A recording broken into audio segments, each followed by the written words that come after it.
ثانی انٹرنیشنل حج عمرہ tours and travels. حج عمرہ جانے کے خواہشمند حضرات اسکرین پر دیے گئے نمبرز پر کال کریں۔ ہماری جدوجہد کا نتیجہ کہ کل چیف منسٹر صاحب بولے کہ آپ کے دوست اچھے نہیں تھے، لیکن میں کہوں گا ہمارے پرانے دوستوں کا شکریہ کہ انہوں نے اردو کو دوسری سرکاری زبان کا موقف دیا۔ اردو کو دوسری سرکاری زبان کا موقف تو ملا، لیکن اردو کے ساتھ جو انصاف ہونا ہے وہ نہیں ہو رہا ہے۔ آنریبل اسپیکر صاحب، میں آپ کے ذریعے حکومت کی توجہ اس بات پہ لانا چاہتا ہوں کہ جب اردو کو دوسری سرکاری زبان کا موقف دیا گیا ہے تو جتنے بھی تقررات کا مطلب یہ کہ جتنے بھی ریکروٹمنٹ ہو گئے، میں مطالبہ کروں گا کہ آپ اس سارے ریکروٹمنٹ کے ٹیسٹ کو، ایگزام کو اردو میں بھی رکھیے۔ اردو میں رکھیں گے تو اس کے ذریعے اردو والوں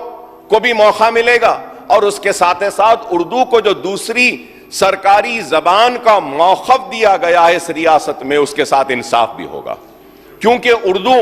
ختم ہو رہی ہے اور ہم کو اس ختم ہوتی ہوئی زبان کو بچانا ہے۔ اتنی میٹھی زبان ہے،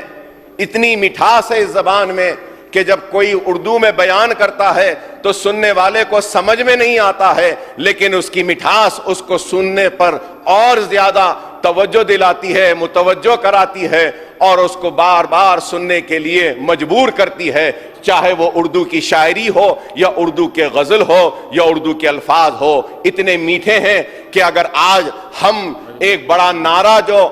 آزادی کے وقت دیا گیا تھا، انقلاب زندہ باد، تو یہ انقلاب زندہ باد کا نعرہ بھی اردو والوں نے دیا تھا، اور اسی نعرے نے ہمارے سوئے ہوئے جذبات کو زندہ کیا اور انگریزوں کے خلاف لڑنے کی ایک نئی ہمت دی تھی، اور وہ نعرہ تھا انقلاب زندہ باد۔ تو میں امید کروں گا کہ آپ اردو کے ساتھ انصاف کریں گے۔ Sir, I would request the government to reconstitute the official language commission and nominate the chairman, members of the commission, including a member who is from the Urdu background, sir. Sir, Telugu کے ساتھ ایک ممبر کو،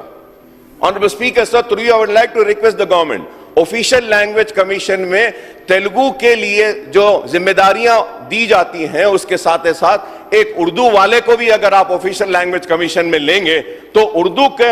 کو implement کرنے کے لیے وہ بھی اپنی جدوجہد کریں گے، سر۔